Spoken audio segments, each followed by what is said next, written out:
गहरे जंगल के बीचों बीच सदियों पुराना एक खंडहर था। टूटे फूटे पत्थर, चारों ओर घनी बेलों से ढकी दीवारें और सन्नाटे का ऐसा आलम कि कोई भी यहां आने से कतराता था। यह खंडहर केवल समय की मार से नहीं टूटा था, बल्कि यहां कुछ ऐसा था जो इंसानों की रूह तक कंपा देता था। लेकिन प्यार के नशे में डूबे राज और सिमरन को इन बातों से कोई फर्क नहीं पड़ा। राज और सिमरन ने फैसला किया कि वे इस खंडहर में अपने प्यार के अनमोल पल बिताएंगे। सूरज ढल रहा था, आसमान सुरमई हो चुका था और जंगल में हल्की हल्की ठंडक बढ़ रही थी। खंडहर में घुसते ही एक अजीब सी सिहरन उनके शरीर में दौड़ गई, लेकिन प्यार की आग में जलते हुए उन्होंने इस एहसास को नजरअंदाज कर दिया। राज ने सिमरन को अपनी बाहों में भर लिया और उसके नर्म जिस्म को सहलाने लगा। सिमरन भी खुद को रोक नहीं पाई। दोनों एक दूसरे में खो गए। कपड़े एक एक कर उनके जिस्म से हटते गए और वे एक दूसरे की बाहों में समा गए। लेकिन उन्हें क्या पता था कि उनकी यह अंतरंगता किसी और की भी नजर में थी। खंडहर की जर्जर दीवारों के पीछे एक साया भटक रहा था। वह एक प्यासा भूत था, एक अधूरी इच्छाओं से भरी हुई आत्मा जो सदियों से एक औरत के जिस्म की प्यास में तड़प रहा था। जब उसने सिमरन को देखा तो उसकी हवस और भी बढ़ गई, लेकिन उसे यह भी पता था कि वह सीधे सिमरन को नहीं पा सकता, इसलिए उसने एक डरावनी योजना बनाई। अचानक खंडहर के भीतर ठंडी हवा चलने लगी। टिमटिमाते जुगनू बुझ गए, अंधेरा गहराने लगा और वातावरण में अजीब सा सन्नाटा छा गया।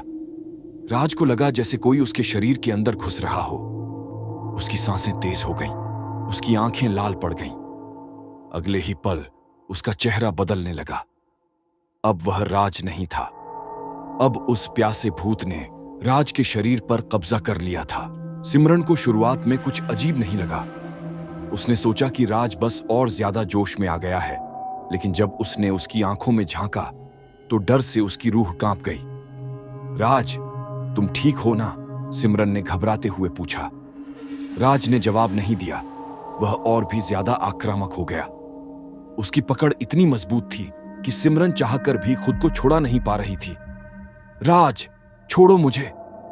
लेकिन अब राज नहीं था। वह प्यासा भूत अब सिमरन के जिस्म पर अपना हक जता रहा था। भूत ने सिमरन को जमीन पर गिरा दिया और उसकी सिसकियों को अनसुना करते हुए उसे अपनी हवस का शिकार बनाने लगा। उसकी परछाई खंडहर की दीवारों पर फैल गई। सिमरन की चीखें जंगल में गूंज उठीं, लेकिन सुनने वाला कोई नहीं था। कुछ ही देर बाद जब भूत की वहशी प्यास बुझ गई तो उसने राज के शरीर को छोड़ दिया, लेकिन अब बहुत देर हो चुकी थी। राज के मुंह से खून बहने लगा, उसकी आंखें सफेद पड़ गईं और अगले ही पल वह निर्जीव होकर जमीन पर गिर पड़ा। सिमरन की आंखों के सामने अंधेरा छा गया। भूत का नया शिकार, अब वह भूत संतुष्ट था, लेकिन पूरी तरह नहीं। उसने सिमरन को हमेशा के लिए अपने पास रखने का फैसला कर लिया। अब तुम मेरी हो, हमेशा के लिए। सिमरन के चारों ओर अदृश्य जंजीरें कस गईं। अब वह कहीं नहीं जा सकती थी। उस रात के बाद से सिमरन का वजूद इस दुनिया से मिट गया। गांव वालों का कहना था कि खंडहर से औरत की चीखें सुनाई देती थीं। कई लोगों ने वहां जाने की कोशिश की, लेकिन जो भी गया वो वापस नहीं लौटा। समय बीतता गया। एक दिन उस जंगल में एक साधु आया जिसने सुना था कि खंडहर में किसी आत्मा का कैदखाना बना हुआ है। वह जानता था कि इस जगह को शुद्ध करने का समय आ गया है। साधु ने खंडहर के चारों ओर पवित्र मंत्रों का जाप शुरू किया। धुएं का गुब्बार उठने लगा। अचानक खंडहर की दीवारें हिलने लगीं। अंदर से सिमरन की दर्द भरी चीखें सुनाई दीं। भूत गुस्से में आ गया। उसने काले धुएं का रूप ले लिया और साधु पर हमला करने लगा, लेकिन साधु ने अपने मंत्रों की शक्ति बढ़ा दी। भूत दर्द से चीखने लगा। वह अपनी जगह पर कांपने लगा। अब उसकी शक्ति खत्म हो रही थी। नहीं, मैं नहीं जाऊंगा।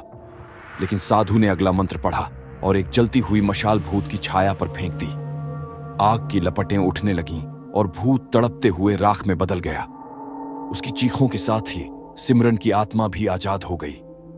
उसने साधु को धन्यवाद दिया और एक हल्की मुस्कान के साथ हवा में विलीन हो गई। खंडहर अब भी वहां था, लेकिन अब वह वीरान नहीं था। लोग कहते हैं कि अब वहां कोई भूत नहीं है, लेकिन कुछ लोगों का कहना है कि अगर रात के अंधेरे में वहां जाओ तो एक मीठी हंसी सुनाई देती है। शायद सिमरन की आत्मा अब आजाद होकर खुश है।